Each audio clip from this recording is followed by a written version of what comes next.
Swayam Prabha. Digital India. Educated India.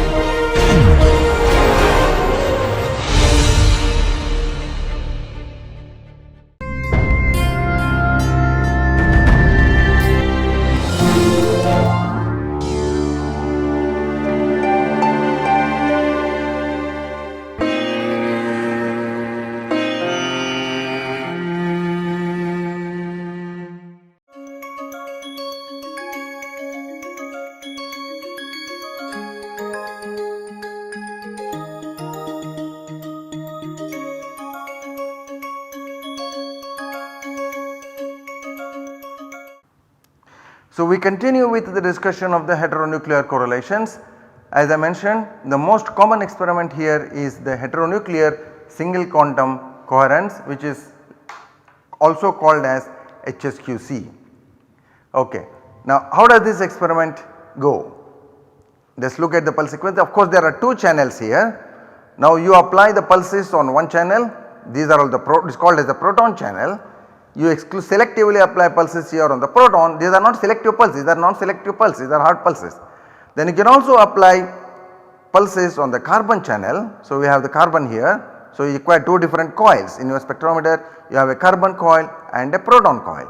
So, pulses on proton coil are applied with using the proton coil in this channel, and pulses to the carbon 13 are applied using this channel here. And there will be no interference between these two, because these are so widely different frequencies.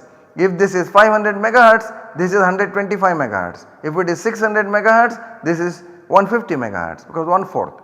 And if it were nitrogen 15 here, this is 1/10 of the proton. If it is 500 here, it is 50 there for nitrogen, and like that. Okay. So, now how does this experiment work? So, here we start with the proton. We start with the proton magnetization, that is we represent it as Hz. And then this sequence is already what we have seen before, this is called as the inept sequence. So, you have proton magnetization 90 tau 180 tau, and that there is a 180 on the X channel as well here. Okay, let me write that as 190 and 180.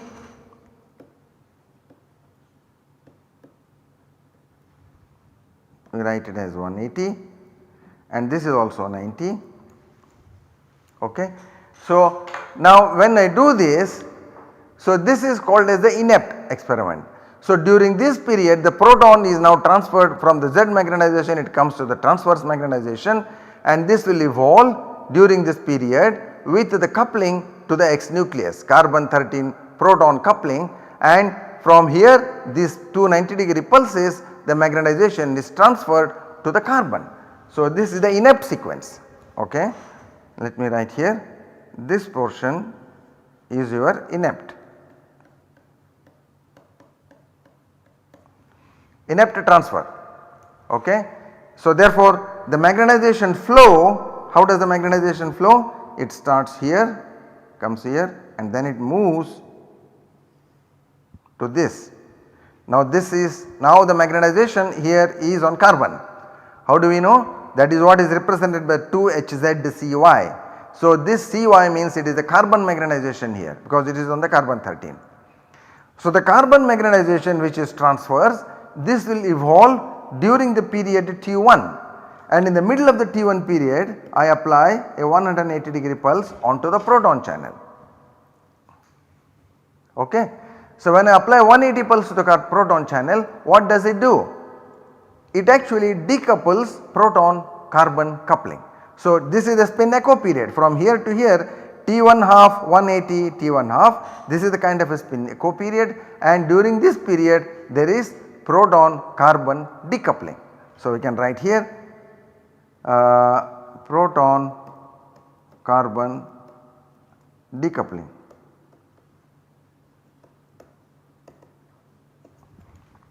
That happens, and the carbon frequencies will evolve with the carbon frequencies.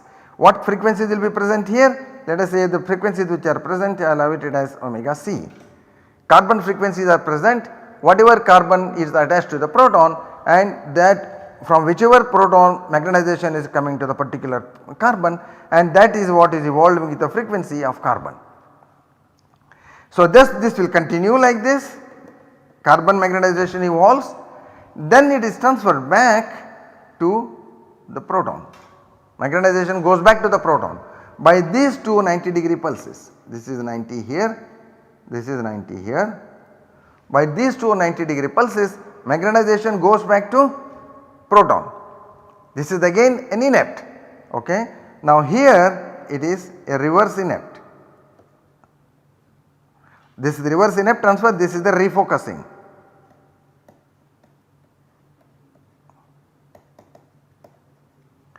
We have got the magnetization on the proton once more, but this is 2HYCZ. So this is antiphase proton magnetization, and here it was the carbon magnetization which is antiphase with respect to the proton, that remains like that only. When I apply the 290-degree pulses, it is converted to antiphase proton magnetization, and then during the refocusing period I will get here the in phase proton magnetization. So Hx represents in phase proton magnetization.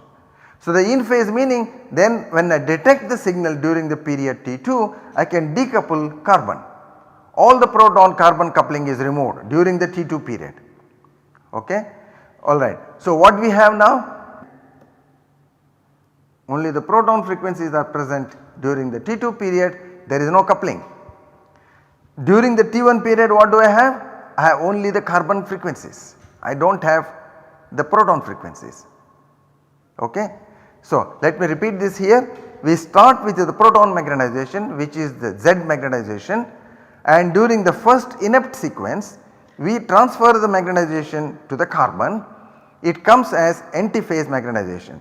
Now what does this tau 1 depend upon? Tau 1 depends upon the time required for this inept transfer. Typically in the case of proton carbon, this will be typically tau 1 will be of the order of 1.7 millisecond, that is approximately 1 by 4j. Tau 1 is equal to 1 by 4j Ch. So if let us say your proton carbon these are one bond couplings. So the one bond coupling, if it is let us say 150 hertz, assume 100, it is in the higher side, if it is 150 hertz, so 1 by 4j is approximately 1 by 600, therefore approximately 1.7 milliseconds.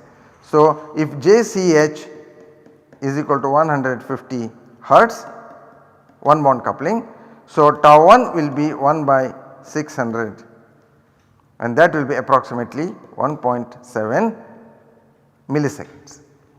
So therefore it is extremely small period, very small period you apply this, and then you have the 180-degree pulse and you have the transfer coming here. The magnetization remains as 2HZCY, and then it goes back to, after frequency labeling with the frequency of the carbon during the T1 period, it goes back to the proton, and this refocusing period also tau 2 should be roughly equal to T1.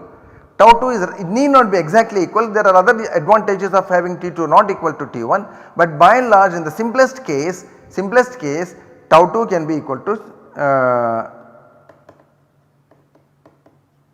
simplest case tau 2 can be equal to tau 1. There is a refocusing, so you get Hx there, and you have then the decoupling happening from the on the carbon channel. So proton carbon coupling is removed during the T2 period. So therefore you have in the T2 period only the proton frequencies, and the T1 period we have only the carbon frequencies. Okay. Now let us see what happens, how does the spectrum look? See, this is what it is. Along the F1 as I said, or the omega 1, the T1 evolution I have only the carbon frequencies. Along the F2 I have only proton frequencies. Therefore this is like cross peaks only, right? The entire spectrum has only cross peaks, there is nothing as a diagonal here. We have only cross peaks, you have the proton carbon correlation spectrum.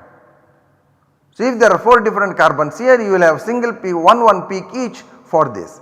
Now notice the carbon frequency range is quite high, almost like 100 ppm you can have, forget the carbonyl, and if you take the aromatics it can go up to 120, 130 ppm, there is a whole range, a wide range of frequencies here, and the proton frequencies can go to from the all the way from 0 ppm all the way to 10 ppm.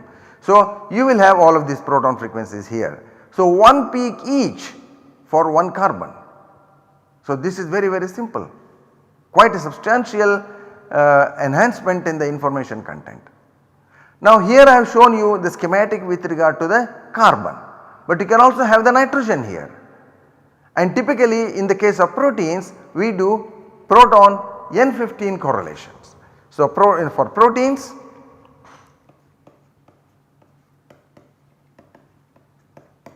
we have proton nitrogen 15 correlations. These are all 1-bond couplings. Every amide group of an amino acid residue produces 1 correlation peak. Okay. So 1 peak per residue. So this is the, and this produces 1 peak per residue. Along the backbone, I am looking at the backbone, so it will produce 1 peak per residue. Now this is an experimental spectrum of a particular protein. So it does not matter which protein it is all labeled there. You can see here this is the N15 axis, the F1 axis is the N15 axis, that is indicated here, goes from 120 ppm here, okay, 110 ppm to 140 ppm almost, about 30 ppm range, and here you see such a wide distribution of peaks, and these are all correlation peaks only, nothing else. And on the top you have the glycines, then you have the threonines here, then you have various other ones, asparagines, alanines and things like that. This is the little crowded region. By and large this area is more crowded. This contains all the aliphatic amino acid residues, the leucines, okay, and the alanines, isoleucines, glutamine, everything will come here, all the aliphatic ones. And this is the blow up here. You can see this portion is blown up here in this the right side spectrum. All of them are very distinctly seen, and you can actually identify all of these peaks. This is the spectrum of a something like about 130 amino acids, and in a proton spectrum it is impossible to get this kind of a separation. Impossible to get a set kind of separation, proton correlation spectrum. And in the N15 it is easy to get. The N15 lines are also quite sharp, therefore you can resolve these ones very well. And since there is only 1 peak per residue, okay, 1 peak per residue, you can simply count the number of peaks here and see whether you have got all the peaks or not. So if you have a protein of 100 residues, you should get 100 peaks barring prolines. The prolines do not have the amide proton, so the prolines will not produce a peak here. All other residues will produce a protein, produce a peak. Therefore by simply count the peaks here and see whether you have got the proper spectrum.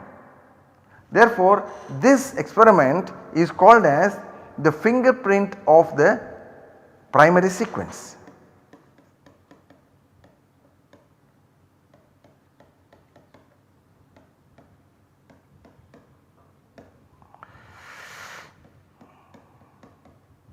Of the primary structure.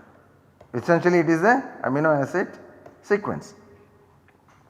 This is which one is we are talking about now? Proton N15. Proton N15 correlation spectrum is a fingerprint of the primary structure. This is I here, it looks like a J. So this is I, fingerprint of the primary structure. So this is an extremely useful experiment to perform. Okay. Now can we do something more than this? Okay, we got the HSQC spectrum, we got the NOESY spectrum, 2D correlation spectrum. Now we can we combine these two informations? Well, you can do that. So these are called as, then you can combine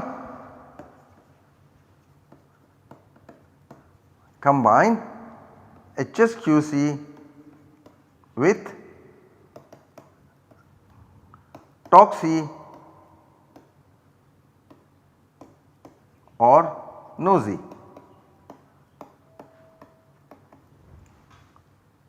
The pulse sequence can be designed approximately that way, and what are you going to get here? The HSQC spectrum, let us say we are talking about the N15 N15 proton. So, I will, let us say I have here N15 and I have here the proton. Assuming that I have one peak here which belongs to a valine residue. Let us consider a valine residue. So, what is a valine residue? NH, okay, CH, okay, this is the C alpha H here, then I have the C beta H, then I have 2 methyls. These are the gamma 1s and the gamma 2s. In this case what will I see? I will see only one peak here in the HSQC. In the HSQC. But now what I want to do is I want to transfer the information. What we have transferred here? We initially started with the proton, transferred to the nitrogen and back to the proton to measure it. Now what I want to do is once it comes back to the proton, I want to transfer this to the alpha proton, to the beta protons and the gamma protons. I want to transfer. This I can do by the TOXI or the NOESY. Okay. So therefore what will I do? I combine this with either the NOESY or the TOXI. This is the proton axis here and this is my NH proton and here I have the C alpha H, I have the C beta H and here I have the 2 methyls.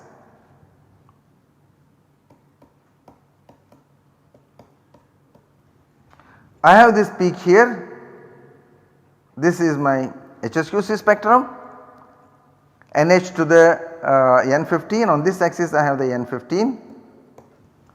But now I want to relay this information, once it is on the proton I will relay this to the other protons.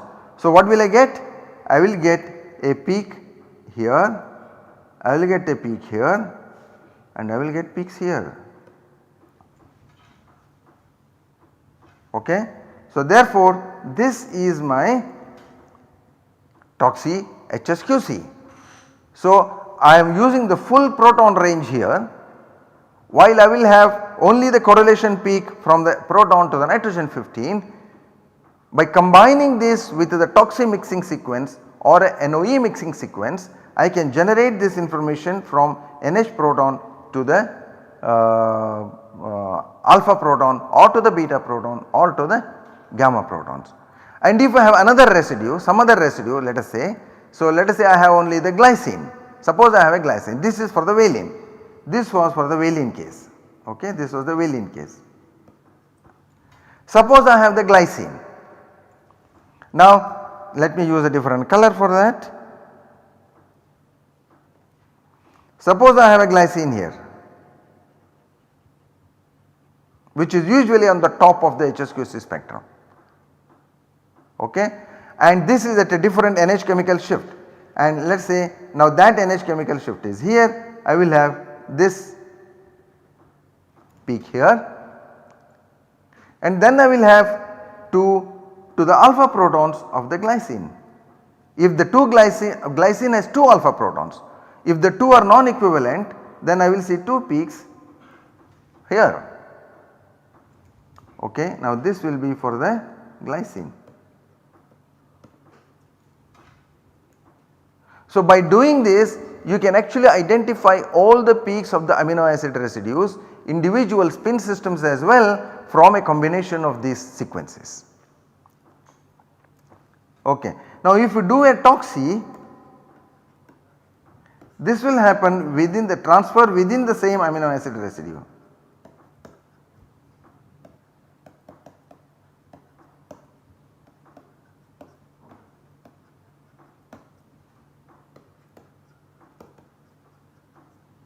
But if I do a NOESY,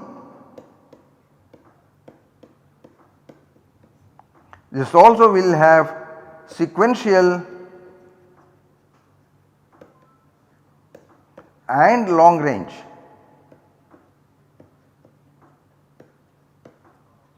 correlations. See here there is no diagonal, you will only have cross peaks. Therefore in either case where if you combine this making use of the dispersion of the N15 chemical shifts, then you will be able to separate out and identify the individual amino acid residues by looking at these relays. Okay. It has also enormous structural information. Okay. So, in the next slide I will simply give you the pulse sequence how it is done. We will not go into the details of that one there, but I will just indicate to you the pulse sequences. Okay. So, here I have the HSQC toxi. So, it starts in the same manner. I have 2 channels here. Let us say I call this as N15 and this is 180 degree pulses on both the channels. This is the proton channel, this is tau 1, then I have the 90 degree here, the 90 degree here, this is nitrogen 15 and this is T1 by 2, then I have a 180 degree pulse here, no pulse here, then this is again another T1 by 2, then I have 2 90 degree pulses as in the HSQC, and after this I have this tau 2,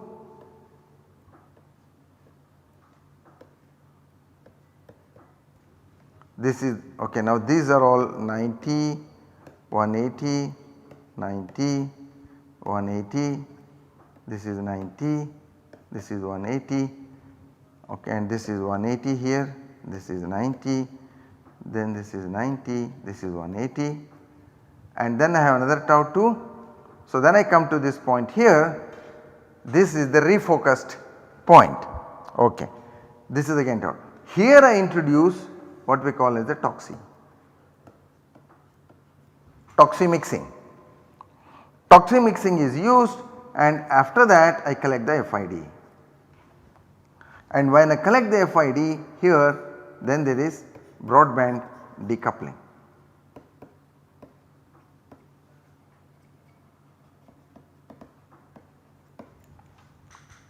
So, this portion is HSQC from here to here,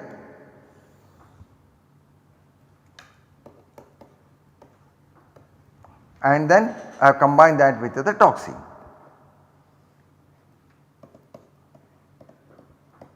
So, this is the HSQC toxi spectrum. I can do the same thing for the NOESY, HSQC NOESY. Let me use the different color for that.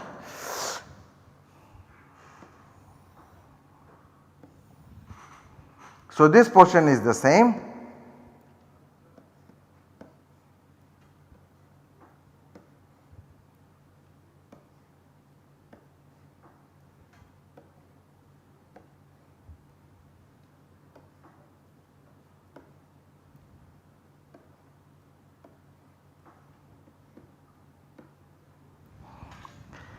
Okay, and then I will again, this also is the same here.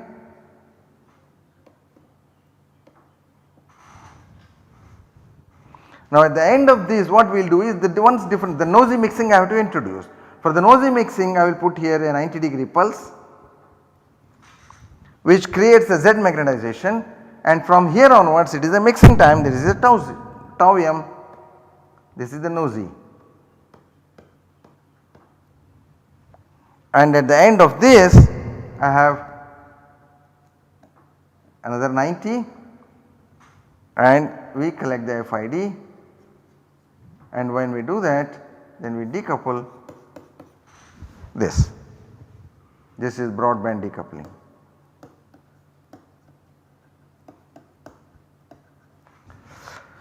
So therefore it goes exactly the same way, except when we want to do the NOESY mixing, then you will have to use this sort of a modification in your pulse sequence, and you have depending upon, you can adjust your tau and do it in the same way as you do in the normal 2D experiment in the normal NOESY or simply in the one dimensional NOEs. This depends upon the T1 period. The same conditions, same criteria are applicable here as well. So this is proton and this is nitrogen 15, and you get the relay information in the NOESY as well, and also the sequential connections. Okay. So this is the 2 dimensional experiments.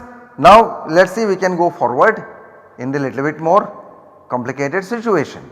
Okay, here we extend it.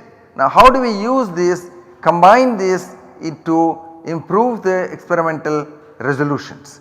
Okay. Now we combine two kinds of 2D spectra and generate a 3-dimensional experimental sequence. A 3-dimensional experiment, how is it produced? A 3-dimensional experiment is produced by doing a 3D type of time data collection. So 3D experiments. So this is typically, as with the schematic, you have a period here, the T1, then you have a mixing, this is called as M1, then you have the T2, then you have a mixing which you call as M2, then you have the data collection which is T3. Yes. So here we will generate one frequency axis F1, F2 and F3. So we can have different combinations. Okay. So M1 is a mixing which will produce one kind of a correlation, M2 is mixing which can be another kind of a correlation, and these can be heteronuclear experiments as well, the combination of heteronuclear experiments as well. I will illustrate this to you how this is going to be useful in 3D or 4D. If you want to go to the 4D, then of course you must introduce one more step there as mixing sequence M3 and then the T3. When I say M1 or M2, it includes all of that what it described before. For the HSQC, what sort of a mixing you use, for the TOXI what mixing you use, for the NOESY what mixing you use. And this is the benefit of this is schematically indicated in this slide. Let us see here, you have a 2D proton-proton spectrum here, proton-proton spectrum, and at this point you have so many peaks here. The one particular amide proton is producing those so many peaks at the same NH chemical shift, it is producing so many peaks. It is difficult to figure out where are they coming from. Now if I do on the same sample a proton nitrogen 15 correlation spectrum, this is the HSQC spectrum as I indicated to you, then you will see at the same NH proton I am seeing 3 peaks here, 3 N15s. 3 N15s, what does that mean? It means at least there are 3 amino acid residues who have the same NH chemical shift. 3 amino acid residues which have the same NH chemical shift, and those ones are showing me these 3 nitrogen 15 peaks, because the nitrogen 15 chemical shifts, both those 3 amino acid residues are different. Now what I do is I take this spectrum, pull this apart using the N15 chemical shift in a 3D manner. So I put the N15 chemical shift on the 3rd axis, and these 2 axes are proton-proton axis. On the 3rd axis I put the N15 chemical shift. In other words, all these peaks which I am having, the 10 peaks which are present here, I am pulling these along the nitrogen 15 axis. So what I get? I get here 3 peaks, which is easy to understand now. Well, this can be NH to the alpha, to the beta and to the gamma of a particular amino acid residue, and then another amino acid residue. This produces 4 peaks, which is certainly possible. You have from the NH proton to the alpha, to the beta, to the gamma and the delta of that amino acid residue, and you have the 3rd N15, 3rd amino acid residue whose N15 chemical shift is here, that is this. So we have this N15 chemical shift is this one here, this N15 chemical shift is this one here, and this N15 chemical shift is this one here along the N15 chemical. I have here 3 peaks. This may well be the NH to the alpha and then to the 2 betas, maybe the threonine or the serines and things like that. So you have these 3 ones here. Now if there is any further ambiguity in these ones, you can also use carbon chemical shift. Then you go to the 4D. We will not go into that detail here. So you can use the carbon chemical shift to separate these ones out further on the basis of the carbon chemical shifts. So then you will have all of these, each plane is now separated into multiple planes here having different carbon chemical shifts here. This becomes a 4D experiment. So you have the 2D experiment, proton-proton, and you combine that with a nitrogen 15 chemical shift, you generated a 3D spectrum wherein the proton-proton correlation peaks are separated out on the N15 axis, and then if you have further complications arising, which may not be, maybe may not be. If it happens, then of course you need the 4D. But of course all of this will increase your experimental time as well, because the T1, T2, T3 all of them will have to be independently incremented. So that will take quite a toll on the experimental time, on the machine time. So by and large one tries to minimize these number of dimensions, you try to get as much information as possible from the 2D or the 3D experiment. Okay. So therefore this is going to be extremely useful in all our future experiments. So this is an experimental spectrum of a 3D spectrum. See here you have proton chemical shifts on one axis, the nitrogen chemical shifts on one axis, and the C13 chemical shifts on the third axis. All these are different chemical shifts. So the peaks are appearing now in a box, okay, and if you take projections of this onto these individual planes, then if you take a projection on this bottom plane, then you get nitrogen 15 C13 correlations. Nitrogen 15 C13 correlations you will get. If you take a projection on this plane, then you will get the nitrogen 15 proton correlations. Okay. So therefore depending upon which projection you take, you can get different kinds of correlations there, and so therefore this is how the 3D spectrum look like. Now you see that instead of in a plane, now you are putting the peaks in a box. This is enormous visualization possible. If you go to 4D, it is not easy to visualize this, but up to the 3D you can visualize this. Okay. So I think we will stop here.